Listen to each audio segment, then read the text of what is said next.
The early Mongols lived in scattered tribes, leading nomadic lives under the flags of Turkic states in the region. This situation led to them living in hostility towards each other until Temujin Khan, without being able to establish a state. Temujin, who would later become Genghis Khan, wanted to unite all the Mongol tribes under a single banner.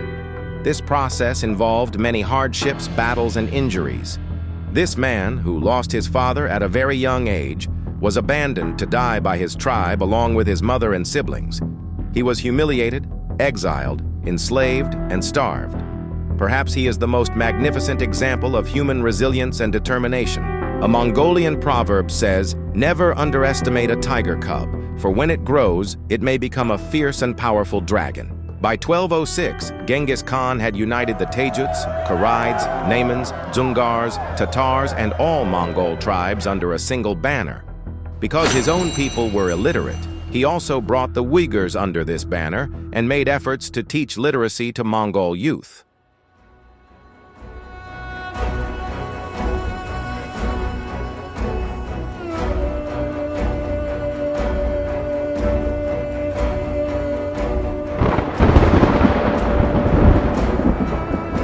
When Genghis Khan founded his empire, his campaign routes were as follows: Tangut, the ancient Chinese royal state; Jin, at that time there were 3 dynasties in present-day China; Kara Kitai, the Khwarezmian campaign, and then another campaign against Tangut China. But he was not just a marshal. He was also a shrewd politician and reformer for his country. One of Genghis Khan's most important reforms was teaching literacy to his illiterate people through Uyghur teachers. Even his own children, Chagatai, Jochi, Tolui, and Ogadai, learned to read and write thanks to these Uyghur teachers.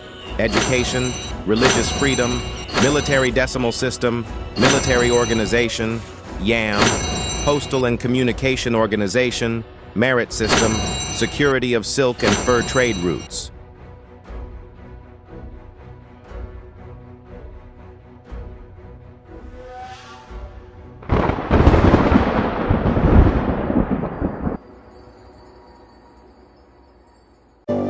Genghis Khan, the legendary leader of the Mongols, died on August 18, 1227. His third son, Ogadai, ascended the throne. Without deviating from the military and political doctrines left by his father, Ogadai Khan greatly strengthened and expanded the state he inherited. During his reign, the Mongols eliminated Russian principalities and reached the German borders.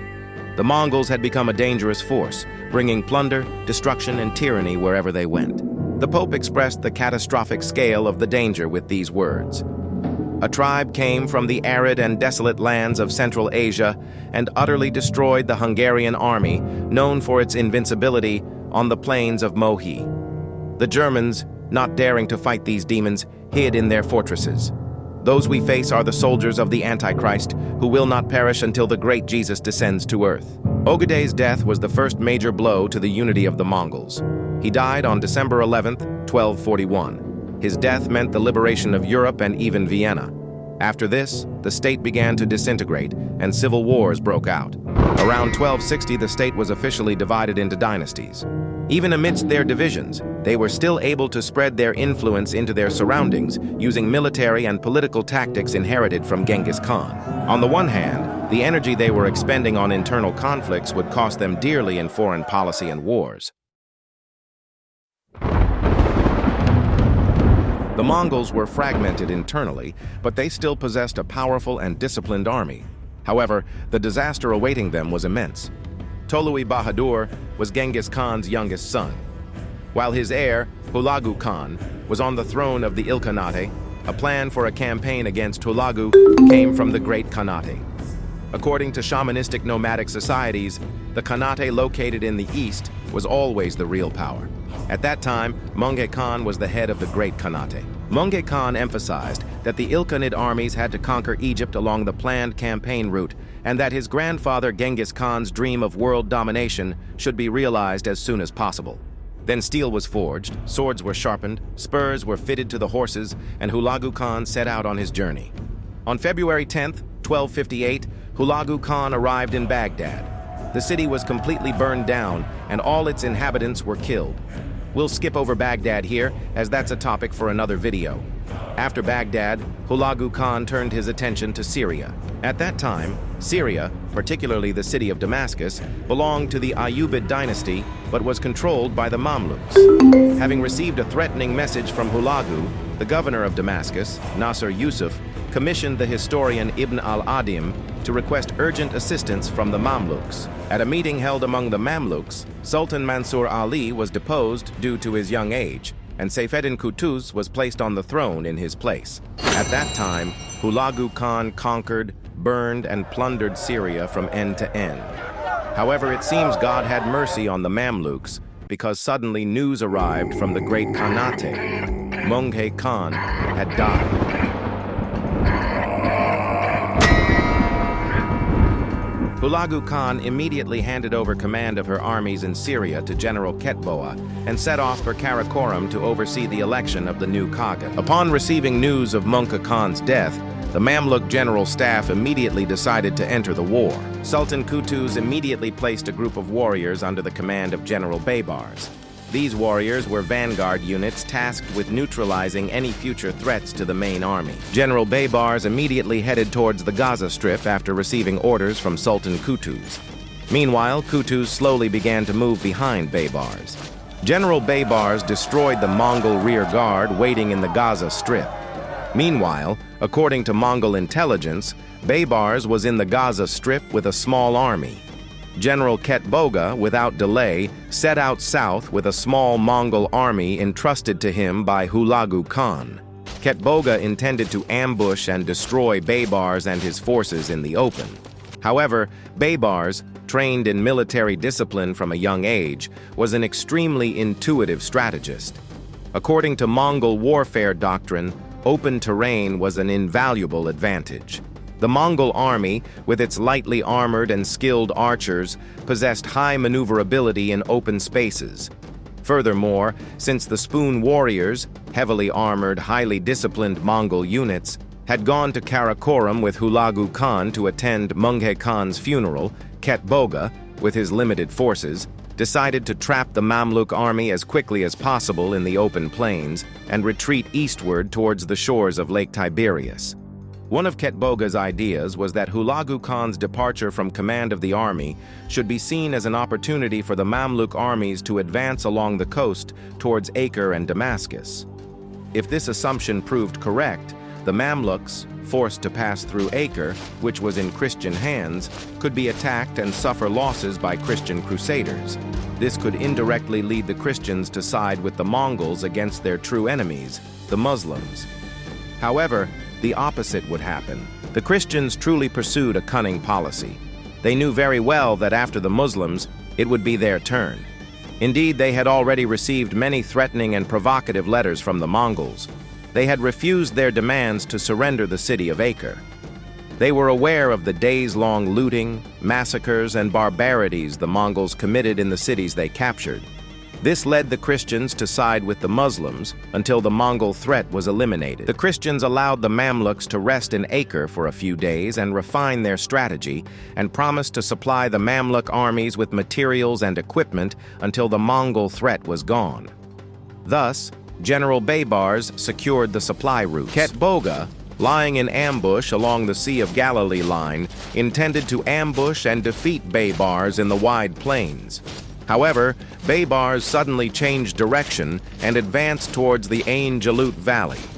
Baybars knew that the Mongols had never been defeated before and were accustomed to fighting on flat plains. However, Ain Jalut was an extremely inconvenient valley for the Mongols, who numbered around 20,000, and navigating the narrow passes was difficult. Thus, Baybars determined the battlefield, and Ketboga, while pursuing the enemy, fell into an ambush at Ain Jalut.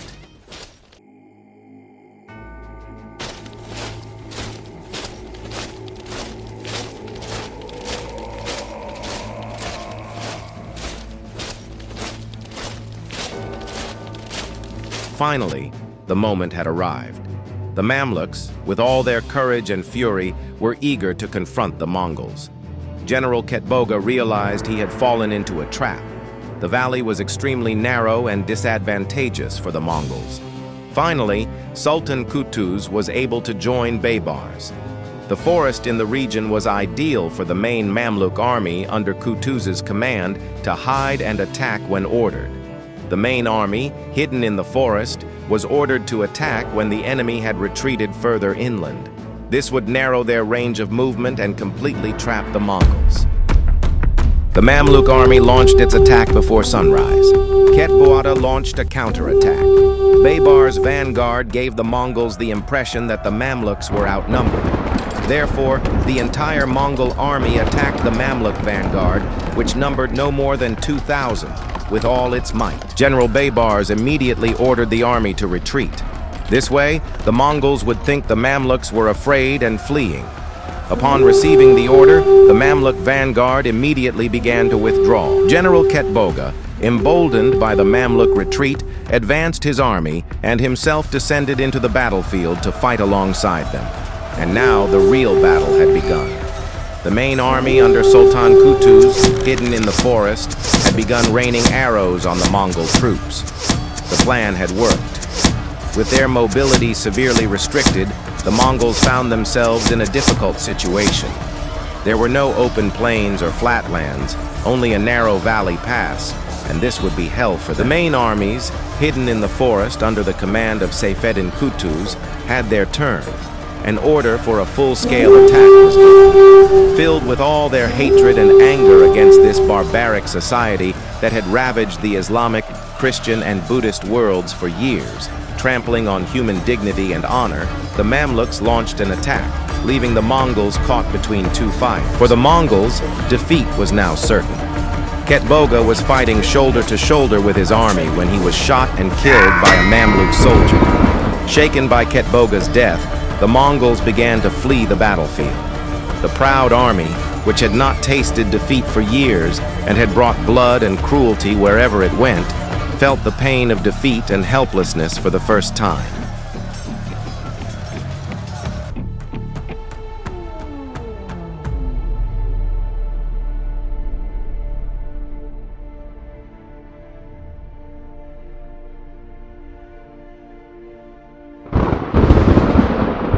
This victory was decisive for the Mamluks.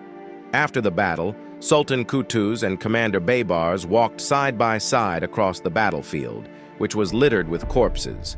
Most importantly, among these corpses lay General Ketboga, Hulagu Khan's most loyal and capable aide. They thanked God that day because had this battle been lost, the lands of Mecca and Medina, sacred to the Muslim Mamluks, could have fallen into Mongol hands. We put a lot of effort into our channel's first video. Please excuse any quality imperfections as we are new and amateur. Rest assured, we will continue to improve the quality of our content. Driven by our passion for history and glory, we'll be together again in our next video to help create a high-quality historical community. Don't forget to subscribe and turn on notifications to give me encouragement and for more quality history videos. Goodbye, Steel and Glory enthusiasts.